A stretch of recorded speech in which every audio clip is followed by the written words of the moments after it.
Hello everyone, welcome back to my YouTube channel. आज का topic बहुत ही इम्पोर्टेंट है और यह टॉपिक रहेगा टाइम फ्रेम के ऊपर। अगर आप इंट्राडे करना चाहते हैं दिन में, या फिर कोई स्कैल्पिंग ट्रेड करना चाहते हैं, या फिर एक इन्वेस्टमेंट करना चाहते हैं, या फिर स्विंग ट्रेड, तो कौन सा टाइम फ्रेम आपके लिए बेटर है, कौन सा नहीं है, तो यह वीडियो आज उन्हीं के लिए है और बहुत ही इम्पोर्टेंट वीडियो है। तो चलिए हम स्टार्ट कर लेते हैं। पहले हम देखेंगे इंट्राडे के लिए, और इससे काफ़ी अच्छा आप अर्न भी कर सकते हैं। तो यहाँ पे मैंने 5 मिनट के टाइम फ्रेम का यूज़ किया है निफ्टी में। अगर आप यहाँ पे देख सकते हैं तो देखो, आप इंट्राडे करना चाहते हैं तो मेरे हिसाब से आप 5 से 15 मिनट के टाइम फ्रेम का यूज़ बहुत अच्छे से कर सकते हैं। और एक इसमें क्या है कि एंट्री और एग्ज़िट हमें काफ़ी अच्छी मिलती है, और इससे हम एक अच्छा प्रॉफिट भी निकाल सकते हैं। अब देखो, जो इंट्राडे रहता है वो तो ऐसा है कि एक दिन के अंदर ही अंदर हमें उसको एग्ज़िट कर देना है, मतलब 9:15 से 3 बज के पहले पहले। अब देखो, इसमें काफ़ी अच्छा हमें एक सटीक सपोर्ट और रेसिस्टेंट देखने को मिल रहा है। तो मेरे हिसाब से अगर आप इंट्राडे करना चाहते हैं तो 5 से 15 मिनट का टाइम फ्रेम बहुत ही बढ़िया रहेगा। और आप 15 मिनट का टाइम फ्रेम का यूज़ नहीं करते हैं तो कोई दिक्कत नहीं, लेकिन 5 मिनट के टाइम फ्रेम बहुत ही बढ़िया है। अब यहाँ पर हम स्कैल्पिंग देखेंगे तो स्कैल्पिंग आपको समझ में आ रहा हो कि स्कैल्प मतलब एक से मतलब 5 मिनट के अंदर अंदर उस ट्रेड को एग्जिट कर देना। 1, 3, 5 मतलब किसी भी टाइम फ्रेम का आप यूज़ कर सकते हैं।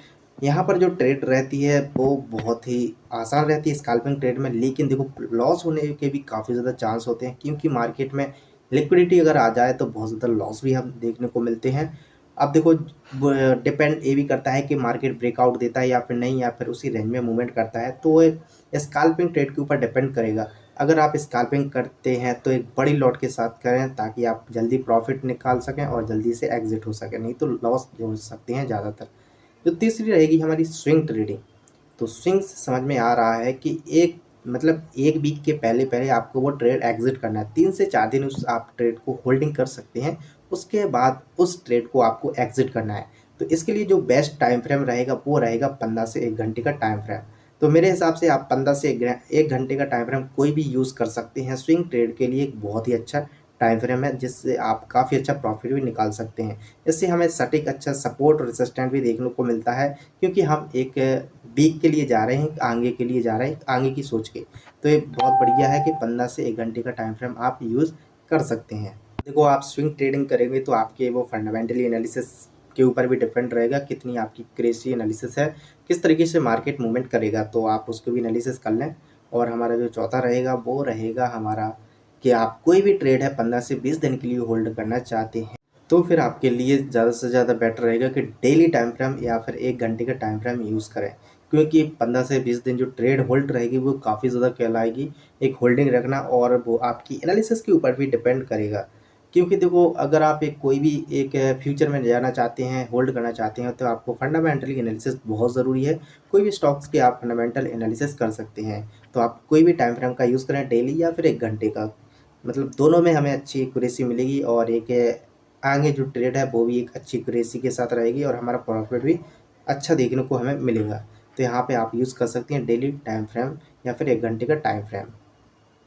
अगर आप कोई भी ट्रेड होल्ड करना चाहते हैं तो उसके पहले आप खुद की एनालिसिस ज़रूर करें, और साथ ही में उस कंपनी का स्टॉक फंडामेंटली एनालिसिस भी देखें कि क्या है। 2 से 3 महीने के लिए अगर आप होल्ड करना चाहते हैं कोई भी ट्रेड, तो आपको डेली और वीकली एनालिसिस करना बहुत ज़रूरी है।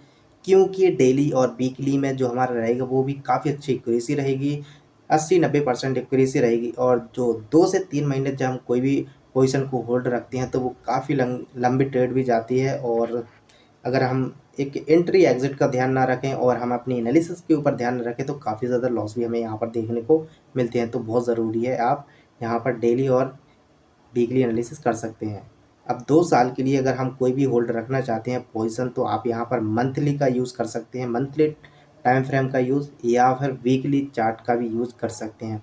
बहुत अच्छी एक्यूरेसी मिलेगी हमें यहाँ पर। और देखो, 2 साल है, काफ़ी ज़्यादा है। आप उसके पहले कोई भी कंपनी पर होल्ड करना चाहते हैं तो ये सब देखना बहुत ज़रूरी है कि उसके ऊपर कर्जा है या फिर नहीं है, रेवेन्यू कितना आ रहा है, और कंपनी साल का कितना कमा रही है, कितना नहीं कमा रही है, कितनी लॉस में है, ये सब देखना बहुत ज़रूरी है, जिसे हम फंडामेंटली एनालिसिस भी कहते हैं। तो बहुत ज़रूरी है आप खुद से एनालिसिस भी करें। अगर आप देखो, इन्वेस्टमेंट के लिए सिर्फ जाना चाहते हैं तो मंथली टाइम फ्रेम बहुत ज़रूरी है सिर्फ इन्वेस्ट के लिए।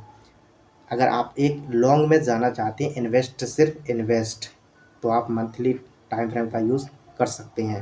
लॉन्ग जाने के लिए फंडामेंटली एनालिसिस बहुत ज़रूरी है, खुद से एनालिसिस